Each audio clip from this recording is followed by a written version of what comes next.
This whole Fury and AJ shit is not happening. Don't let Edward Hearn stalling out for this Usyk fight.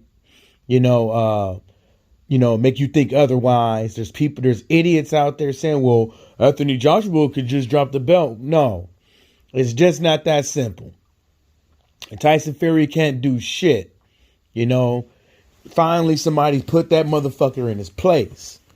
But let's get back to the subject at hand, which is Edward Hearn running his mouth about this ain't going to no purse bid, contemplating Anthony Joshua dropping the belt and all that stuff is dumb and it's fucking ridiculous. I can see why Edward Hearn don't want to go the purse bid because he's not the only one with deep pockets on the block. And he's going to have to, like I said in my live stream, he's going to have to pay, he's going to have to fucking pay what he believed the fight in Anthony Joshua was worth. You know what I'm saying? And these other guys in turn are going to do that as well. And he doesn't want to lose all that broadcasting money. He doesn't want to lose the fight not being on the zone and all that shit. He wants to keep the fight in his favor and in his pockets. But if Anthony Joshua, by way of calling the WBO's bluff and Usyk's bluff, and basically not that, but Edward Hearn is just basically trying to strong arm him. You either give me what I want or I'm gone. No sanctioning fees. No opportunity at a heavyweight title for Usyk if he doesn't give into Edward Hearn's leave it or take it demands that he always gives out to people. So if I was Usyk, I would call his fucking bluff.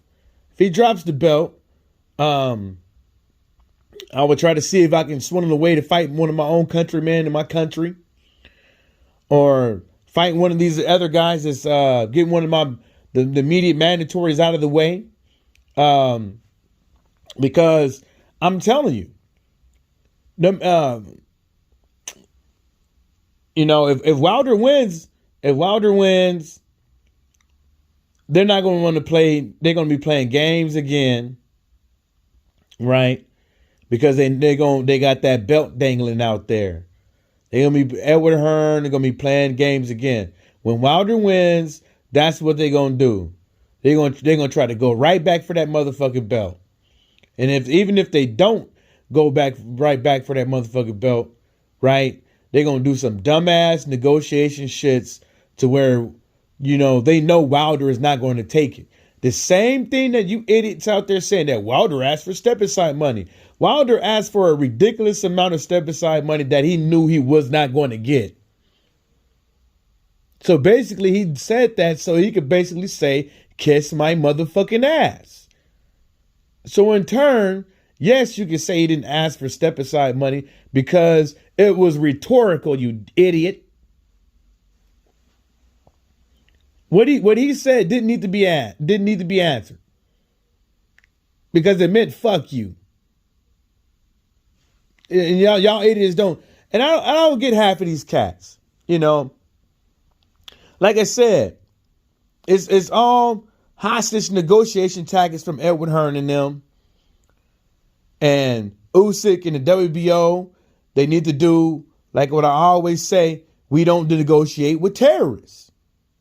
You don't negotiate with them. You know what I'm saying? You don't bend and stuff like that. You don't. No, fuck them. Take the belt and if you the man that you say you is Usyk, you don't need fucking Anthony Joshua to prove it. There's other heavyweights out there. And when this Wilder and Fury thing is over with, AJ gonna have a fight, so you're gonna be able to fight somebody. You know what I'm saying? I just don't. Another thing, that I was seeing around, since Wilder won this fucking arbitration, you motherfuckers, I tell you what, you can't say we getting undisputed by way of AJ and Tyson Fury. You can't say that no more. Now you guys are talking about everything that ain't got nothing to do with the third fight. You guys are saying that Tyson Fury has won 2 fights, but he didn't. You guys are saying that Wilder is mentally broken, but the signs have showed you what Wilder was doing. He hasn't been. You guys have been saying that Wilder is just now learning how to box fundamentally. How the fuck you have like fucking 43, 44 fights, 40 something, 41 something knockouts with no fucking boxing fucking abilities. No basic boxing abilities. How the fuck does that happen? That is fucking insane and unheard of.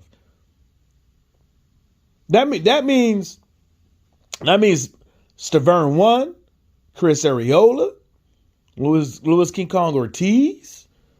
That means Dominic Brazil. That means a lot of these cats just suck. But then motherfuckers in turn take them same guys and rate them between other boxers.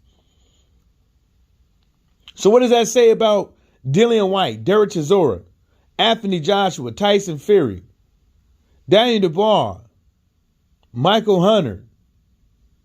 Oh, we'll say Love. Might as well put Lovejoy in there. Jared Anderson, Joe Joyce. What does it say of where they stand at in the heavyweight division when it comes to Wilder? Because motherfuckers on this earth will say Wilder's going to beat Dillian White. Where's his fucking boxing abilities at? But motherfuckers were saying he boxed beautifully. When he got knocked out by that old motherfucker that same fight. Oh, he boxed. Motherfuckers were saying he boxed beautifully. I'm telling y'all, man, just say it. You know, it ain't about Mark Breland. It ain't about the excuses. It ain't about his boxing abilities. It ain't about no egg weights, no costumes, bottled waters, gloves. It ain't about nothing. All it is about is you guys just hate the guy. Just go ahead and say it. You know, just go ahead and say it, man. You know, I don't know what it is, you know, but you guys just hate him. Just go ahead and say it. Just admit it. Because you're not talking about nothing that got nothing to do with boxing when it comes to Deontay Wilder right now. You're not breaking down the boxing abilities that he do have. You're not talking about how do you think that this third fight is going to go down with the boxing abilities that these guys really do possess at a 100 at being 100%. Guys not talking about that. What you're talking about is a whole bunch of shit that ain't got nothing to do with this third fight. And on that note, shout out to the LDBC and everybody stay sucker free.